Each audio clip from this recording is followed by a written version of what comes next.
Chapter 2. Boxing, ilmu bertarung dari barat. Pagi itu, ring terasa lebih dingin dari biasanya. Tidak ada musik keras, tidak ada teriakan.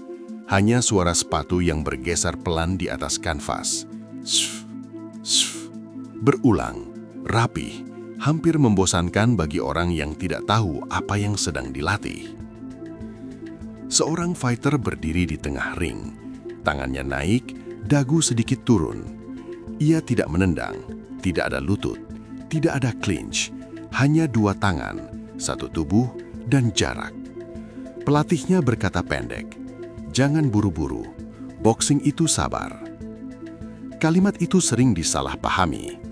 Banyak orang mengira sabar berarti pasif. Padahal, dalam boxing, sabar berarti berpikir sambil bergerak. Tidak ada senjata selain tangan, maka setiap langkah, setiap geser, setiap jab punya tujuan. Tidak ada yang dibuang.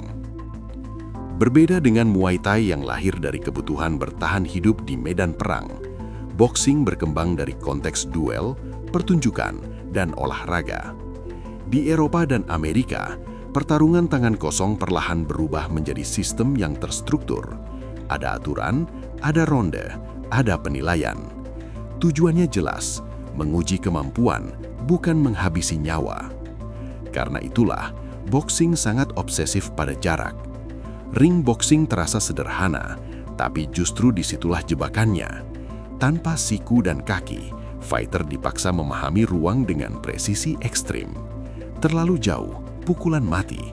Terlalu dekat, kepala jadi sasaran empuk.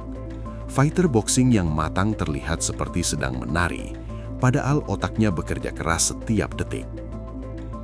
Fighter muda di ring itu mulai shadow boxing. Tidak cepat, tidak keras. Ia melempar jab ringan lalu mundur setengah langkah. Jab lagi, geser kanan. Pelatihnya mengangguk. Bukan karena pukulannya kuat, tapi karena jaraknya rapih. Di boxing, jab bukan sekedar pukulan pembuka. Jab adalah bahasa. Dengan jab, fighter bertanya, seberapa cepat reaksi lawan? Seberapa jauh dia berdiri? Apakah dia tegang atau rileks? Dari satu jab, banyak informasi bisa dikumpulkan kalau otaknya terlatih. Inilah yang sering luput dari fighter pemula. Mereka melihat boxing sebagai olahraga pukul-memukul.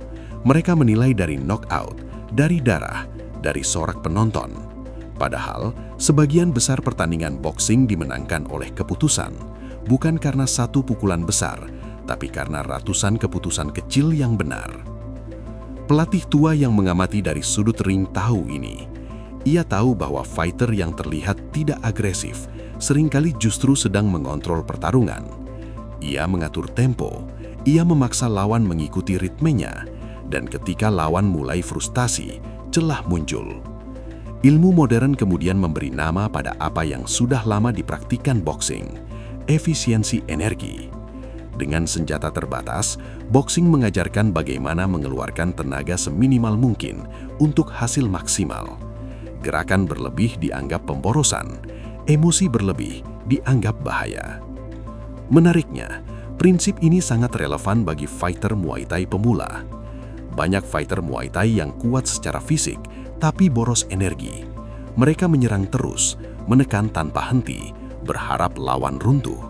Ketika itu tidak terjadi, nafas mulai pendek, pikiran mulai kabur. Di titik ini, fighter boxing yang tenang akan terlihat seperti monster, padahal ia hanya lebih hemat. Fighter muda di ring itu berhenti sebentar, nafasnya masih stabil. Pelatih mendekat dan berkata pelan, "Kalau lo capek, jangan nambah pukulan, kurangin." Kalimat itu terdengar aneh bagi banyak orang, tapi di boxing, bertahan dengan cerdas adalah bentuk menyerang yang paling halus. Dengan bertahan, fighter menjaga pikirannya tetap dingin. Dengan pikiran dingin, keputusan tetap tajam. Inilah warisan terbesar boxing, kontrol diri di bawah tekanan. Pada halaman-halaman berikutnya, kita akan membedah lebih dalam bagaimana boxing melatih fight IQ, mulai dari cara melihat pertarungan, membaca lawan, hingga mengatur energi. Dan yang terpenting, kita akan mulai menggabungkannya dengan jiwa Muay Thai, membentuk cara bertarung yang tidak hanya keras, tapi cerdas dan berumur panjang. Bel berbunyi pelan, bukan tanda ronde, hanya pengingat waktu latihan sudah berjalan cukup lama. Di ring, dua fighter saling berhadapan. Tidak ada yang langsung maju. Mereka berdiri dalam jarak yang terasa canggung bagi pemula. Tidak terlalu dekat, tidak terlalu jauh. Disinilah boxing hidup. Fighter yang lebih mudah gelisah, bahunya sedikit tegang, tangannya bergerak lebih banyak dari yang perlu. Lawannya justru tampak santai, seolah tidak sedang bertarung. Kakinya ringan, kepalanya bergerak kecil, nyaris malas. Tapi setiap kali jarak berubah satu langkah saja, ia sudah siap. Pelatih di pinggir ring berbisik. Lihat matanya, dia lagi mikir. Boxing mengajarkan satu hal yang sering dilupakan di combat sport lain. Bertarung adalah soal membaca, bukan menebak. Fighter boxing yang matang tidak asal menyerang. Ia mengumpulkan data. Dari jab lawan, ia tahu kecepatan. Dari reaksi bahu, ia tahu niat. Dari cara lawan bernafas, ia tahu kapan tekanan bisa dinaikkan. Inilah yang membuat boxing terlihat pelan bagi orang awam, tapi terasa menyiksa bagi yang ada di dalam ring. Banyak fighter pemula mengira fight IQ itu bakat, padahal boxing membuktikan sebaliknya. Fight IQ adalah hasil kebiasaan. Kebiasaan melihat, bukan terpancing. Kebiasaan bertanya dengan jab, bukan menjawab dengan emosi. Fighter muda tadi akhirnya menyerang lebih dulu. Satu kombinasi cepat, tidak buruk, tapi setelah itu ia berhenti sepersekian detik. Cukup lama untuk memberi kesempatan. Lawannya tidak membalas dengan keras, ia hanya melangkah ke samping dan menusuk jab ringan ke wajah. Tidak menyakitkan, tapi mengganggu. Disitulah pelajaran boxing sering bekerja diam-diam. Pukulan kecil kalau datang di waktu yang tepat bisa mematahkan ritme. Fighter yang ritmenya patah mulai ragu, dan ketika ragu muncul, energi mulai bocor kemana-mana. Ilmu sport science hari ini menyebut kondisi ini sebagai penurunan efisiensi neuromuskular akibat stres dan kelelahan mental. Tapi pelatih lama punya istilah yang lebih sederhana. Kepalanya mulai panas. Ketika kepala panas, jarak jadi kacau. Fighter berdiri terlalu dekat atau terlalu jauh. Pukulan dilepas tanpa rencana. Pertahanan terbuka. Boxing melatih fighter untuk tidak sampai ke titik itu, bukan dengan menahan diri, tapi dengan mengatur tempo sejak awal. Disinilah boxing dan Muay Thai sebenarnya bertemu. Muay Thai mengajarkan ketahanan fisik dan keberanian bertahan di tekanan. Boxing mengajarkan kapan tekanan itu perlu dan kapan tidak. Fighter yang hanya punya satu pendekatan akan kehabisan opsi. Fighter yang punya banyak cara berpikir akan selalu punya jalan keluar. Pelatih tadi menghentikan latihan. Ia menatap kedua fighter dan berkata, yang satu capek di badan, yang satu capek di kepala. Tebak siapa yang bahaya? Tidak ada yang menjawab, tapi semua yang ada di ring tahu jawabannya. Boxing membentuk fighter yang nyaman dalam ketidakpastian. Mereka tidak panik ketika rencana gagal. Mereka punya kebiasaan berpikir dengan struktur sederhana. Jika ini terjadi, maka lakukan itu. Bukan teori rumit, hanya kebiasaan yang ditanamkan ribuan kali di latihan. Fighter yang memahami ini terlihat tenang saat ditekan. Mereka tidak membalas secara impulsif. Mereka menunggu momen yang tepat. Dan ketika momen itu datang, serangan mereka terasa seperti keputusan, bukan reaksi. Di halaman berikutnya, kita akan masuk lebih dalam ke inti Fight IQ. Bagaimana fighter belajar berpikir saat lelah, dan kenapa latihan boxing sering terlihat ringan, tapi justru membentuk petarung yang awet di ring. Malam itu, mereka duduk berjejer di depan layar kecil. Bukan di tribun besar, bukan di arena megah. Hanya ruangan sempit, bau keringat masih nempel di baju latihan. Di layar, dua petinju dunia sedang bertarung. Sorak penonton terdengar jauh, seperti datang dari dunia lain. Seorang fighter muda berseru pelan, "Gila, keras banget." Pelatih tidak langsung menanggapi. Ia membiarkan ronde berjalan beberapa detik, lalu berkata, "Coba matiin suaranya." Mereka menurut, tanpa komentar penonton, tanpa musik, tanpa teriakan, hanya dua tubuh bergerak di dalam ring. Sekarang lihat lagi, kata pelatih.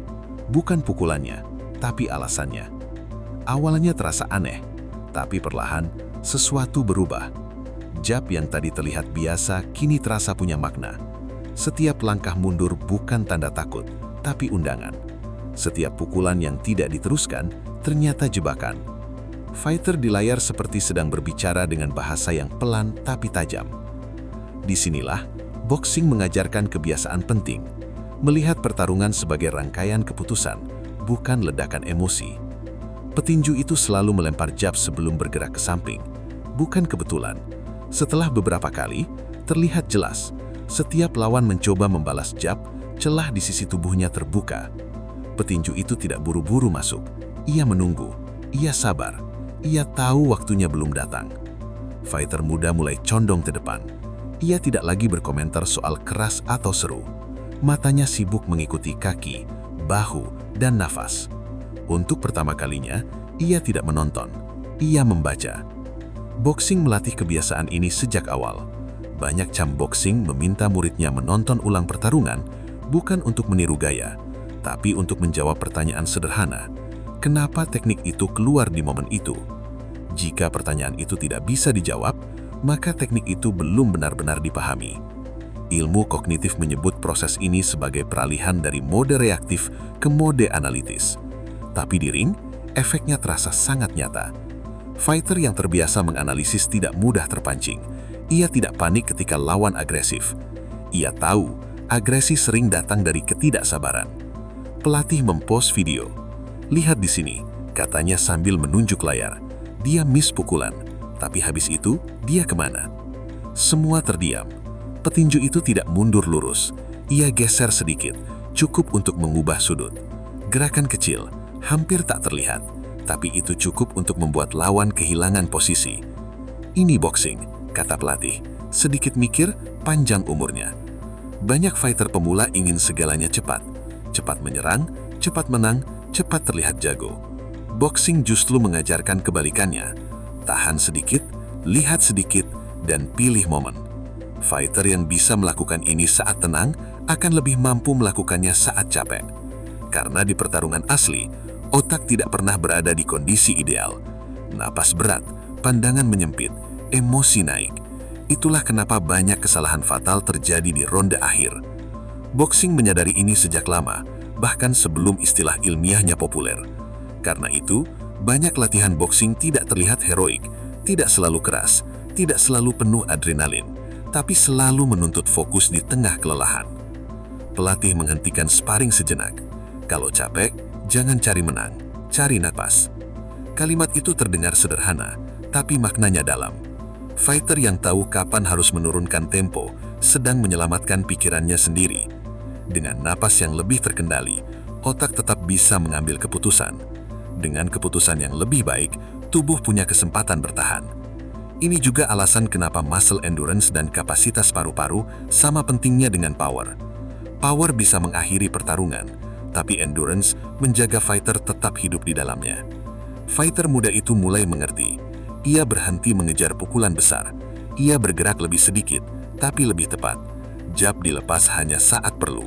Setiap langkah terasa lebih bermakna. Ia masih capek, tapi kepalanya tidak lagi panik.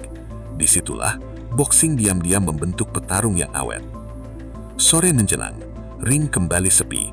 Fighter duduk sendirian, hand web masih melilit tangan. Ia menatap lantai ring seperti sedang membaca sesuatu yang tak tertulis. Ia teringat semua yang dilihat hari itu. Pertarungan di layar, sparring saat tubuh lelah, kalimat pelatih yang pendek tapi menghantam. Perlahan, satu benang merah muncul. Boxing tidak mengajarkan cara menang cepat. Boxing mengajarkan cara tidak kalah saat kondisi memburuk.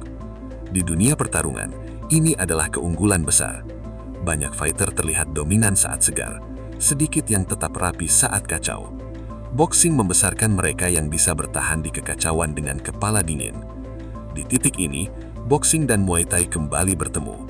Muay Thai mengajarkan ketahanan fisik dan keberanian bertahan di tekanan.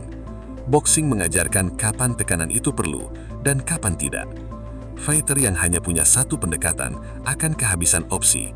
Fighter yang punya banyak cara berpikir akan selalu punya jalan keluar. Dan adaptasi inilah yang akan menjadi inti buku ini. Tidak semua fighter akan jadi juara dunia. Tidak semua akan punya fisik terbaik. Tapi setiap fighter bisa melatih cara berpikirnya. Setiap fighter bisa menjadi kuda hitam. Tidak mencolok di awal, tidak banyak bicara, tapi selalu siap saat kesempatan datang. Kuda hitam tidak mengandalkan satu senjata. Ia membaca situasi, ia menunggu, ia bergerak saat orang lain lengah. Di ring, kuda hitam sering terlihat biasa, sampai tiba-tiba lawannya kehabisan jawaban. Fighter muda itu berdiri, melepas hand wrap dan tersenyum tipis. Ia sadar, perjalanan ini bukan soal gaya, bukan soal aliran, tapi soal bagaimana bertahan, berpikir, dan tumbuh. Di bab berikutnya, kita akan masuk ke inti filosofi kuda hitam, bukan sebagai teori perang, tapi sebagai cara bertarung yang nyata, cara berpikir yang bisa dilatih, cara menghadapi ring dengan kepala dingin, tubuh siap, dan niat yang jelas.